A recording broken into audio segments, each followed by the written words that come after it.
She paid for everything, showed up for everyone, and the day she almost died. Not a single one of them came.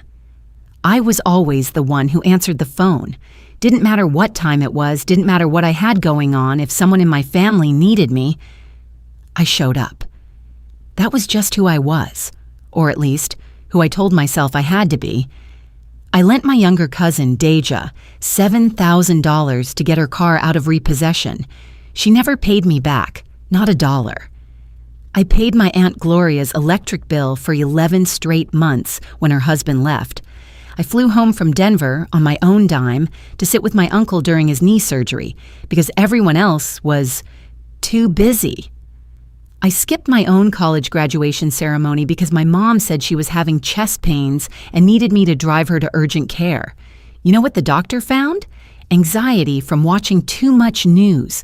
Every single time I told myself the same thing. This is what love looks like. This is what good people do. And then the universe decided to test that theory. It started with my vision going blurry on a Tuesday morning. Just my left eye, just for a few seconds. I brushed it off, thought I needed sleep, but then it kept happening, and then came the headaches, the kind that sit right behind your eye socket like something is pressing from the inside. I went to work anyway, took Advil, drank more coffee, kept going. Then one morning, I got up to make breakfast and the kitchen tilted, like the whole room just leaned. I grabbed the counter, knocked over my coffee mug and slid down to the floor.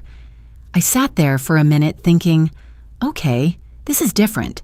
I drove myself to the ER alone, because that's what I always did.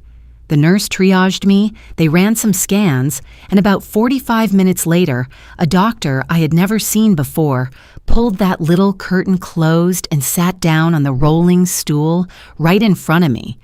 And I knew, before he said a single word, I knew from the way he folded his hands. He said, "We found a lesion on your brainstem. It's significant, and we need to talk about surgery." I remember staring at the little flecks of gray in his beard. I remember the hum of the fluorescent light above me. I remember thinking, who do I call? I called my mom first. I said, "Mama, I'm at the hospital. They found something in my brain and I'm scared." And she got quiet, and then she said, "Baby, you know I'm in Sedona with the girls this weekend. The resort has a no-refund policy on the package." She paused and said, "I'm sure it's not as serious as they're making it sound. Doctors always dramatize everything." I said, "Mama, they want to do surgery today." She said, "Well, call me when it's over, okay? I love you." I called my sister, Renee. She picked up laughing because she was at some birthday thing for her boyfriend's coworker. When I told her, she got serious for about 10 seconds. And then she said, "Oh my God, that's so scary. But babe, Marcus just got here, and this is like a whole thing, you know? I'm sure you'll be fine. You're strong." I called my cousin Marcus, the one I'd lent all that money to. It went to voicemail. He texted me a heart emoji 20 minutes later. I was sitting in that hospital gown, on that crinkly paper bed, shaking so hard my knees were bouncing, when a woman walked in to check my IV line. Her name tag said Lorraine. She took one look at my face and said, "Honey, where is everybody?" I couldn't answer her. I just started crying. She didn't leave. She pulled up a chair and she sat with me. This woman who had 12 other patients, who had been on shift since 6 in the morning. She held my hand and talked to me. She told me about her daughter. She asked me about my job. She kept me here, in this room, in my body, when every part of me wanted to spiral into the worst possible version of what was coming. When they wheeled me back, Lorraine walked alongside the gurney and held my hand until the doors of the OR blocked her from going any further. She said, "I'll check on you, I promise." I woke up 4 days later. Lorraine was doing her charting in the chair beside my bed. She told me there had been complications. She told me I'd been touch and go for a while. She told me no one had come. No one had called the hospital. My mom had posted a sunset photo from the resort spa the same day I went into surgery. I spent 2 more weeks recovering. Lorraine brought me pudding cups from the break room. She downloaded audiobooks on her old tablet and left it with me on her days off. She sat with me and let me ugly cry about things that had nothing to do with my brain and everything to do with finally seeing my life clearly for the first time. When I got home, a week later, I got a group text. My mom had organized a family barbecue and said, "We need to celebrate you being okay." Like it was a party they had earned somehow. Like they had been in that waiting room. Like they had held my hand. I went. I don't know why, but I went. 15 minutes in, my Aunt Gloria, the one whose electric bill I paid for almost a year, she said, "Girl, you look thin. Are you eating? You always had such a pretty shape." My cousin Deja said she needed to borrow money again, this time for rent. Said she figured I wasn't working, so I must have savings. My sister pulled me aside and whispered, "Mama cried every night you were in the hospital." Like that was supposed to make me feel something good. And something in me just broke open.